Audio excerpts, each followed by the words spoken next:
Welcome back to traditional cooking with Priya. எல்லோரும் நல்லா இருக்கீங்களா? நாங்கள் நல்லா இருக்கோம்.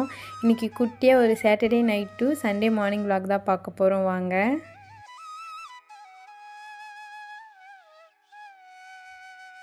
சாயந்தரம் 6 மணி ஆகிடுச்சி. சரி விளக்கெல்லாம் ஏற்றலான்னு விளக்கெல்லாம் ஏற்றிட்டு வெஜிடபிள்ஸ்லாம் காலி ஆகிடுச்சி. வாங்கிட்டு வர சொன்னேன். அவங்க வாங்கிட்டு வந்து கொடுத்தாங்க.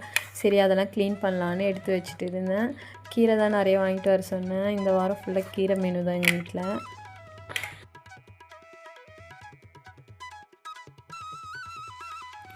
கருவேப்பிலை நிறைய இருந்துச்சு. சரி கருவேப்பிலை பொடி அரைக்கலான்னு அதை தான் க்ளீன் பண்ணிகிட்டு இருந்தேன். நல்லா வாஷ் பண்ணிவிட்டு ஒரு 1 வீக் காய வச்சு அரைச்சா சூப்பராக இருக்கும்.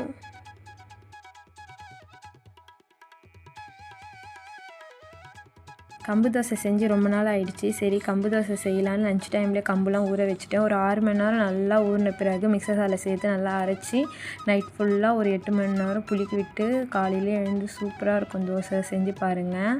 கொஞ்சமாக அதில் வெஜிடபிள்ஸ்லாம் கட் பண்ணி போட்டு நல்லா ஊத்தாப்பம் மாதிரியும் செய்யலாம், கிறிஸ்பியாக தோசை மாதிரியும் செஞ்சு கொஞ்சமாக இட்லி பொடி தூவி கொடுங்க. செமையாக இருக்கும் டேஸ்ட்டு. மறக்காமல் ட்ரை பண்ணி பாருங்கள். கம்பில் நிறைய ஹெல்த் பெனிஃபிட் இருக்குது. குழந்தைங்களுக்கு வீக்லி 1 டைம் கொடுக்கலாம் மறக்காமல்.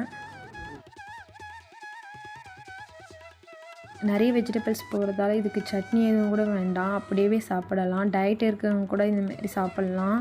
நல்லா டேஸ்ட்டும் நல்லாயிருக்கும். ரொம்ப ஹெல்த் பெனிஃபிட்டும் நிறைய இருக்குது. மறக்காமல் ட்ரை பண்ணி பாருங்கள். டேஸ்ட்டும் நல்லா செமையாக இருக்கும். நெக்ஸ்ட்டு சண்டே லஞ்ச் விலாக் போகலாம் வாங்க. சண்டே வஞ்சரம் மீன் குழம்பும் வறுவல் தான் செய்ய போகிறோம். வாங்க என்னுடைய ஸ்டைலில் எப்படி செய்யலாம் பார்க்கலாம். மீன் குழம்புக்கு தேவையான அளவு வெங்காயம், தக்காளி, 2 பச்சை மிளகாய், பூண்டு தேவையானதெல்லாம் க்ளீன் பண்ணி எடுத்து வச்சுட்டு நெக்ஸ்ட்டு ஒரு கடாயில் கொஞ்சம் ஆயில் சேர்த்துட்டு தாளிப்புக்கு கடுகு, வெந்தயம், பூண்டு, சின்ன வெங்காயம், 2 பச்சை மிளகாய் சேர்த்து நல்லா வதக்கிட்ட பிறகு 2 தக்காளி அரைச்சி ஊற்றிக்கிங்க. தேவையான அளவு உப்பு சேர்த்து 2 ஸ்பூன் குழம்பு மிளகாய் தூளும் கரைச்சி வச்ச புளி தண்ணி ஊற்றி நல்லா கொதி வந்த பிறகு மீனும் மாங்காய் போட்டு இறக்கணும். சூப்பரான வஞ்சரம் மீன் குழம்பு ரெடி என்னுடைய ஸ்டைலில். மறக்காமல் இறக்கும்போது கொஞ்சமாக பெப்பர் தூவி இறக்குங்க. டேஸ்ட் சும்மா அட்டகாசமாக இருக்கும். மீன் வறுவலுக்கு 3 ஸ்பூன் குழம்பு மிளகாய் தூளும் கொஞ்சமாக புளி தண்ணியும் 4-5 பல் பூண்டும் கருவேப்பிலையும் நல்லா பிசைஞ்சு ஒரு 10 நிமிஷம் ஊற விட்ட பிறகு தோசை தாவாவில் வறுத்து எடுத்தால் சூப்பரான மீன் வறுவல் ரெடி. மறக்காமல் நீங்களும் ட்ரை பண்ணி பாருங்கள். இதே மாதிரியே டேஸ்ட்டும் சும்மா அட்டகாசமாக இருக்கும். இந்த மாதிரி தான் எங்களுடைய சண்டே லஞ்ச் போச்சு. நெக்ஸ்ட்டு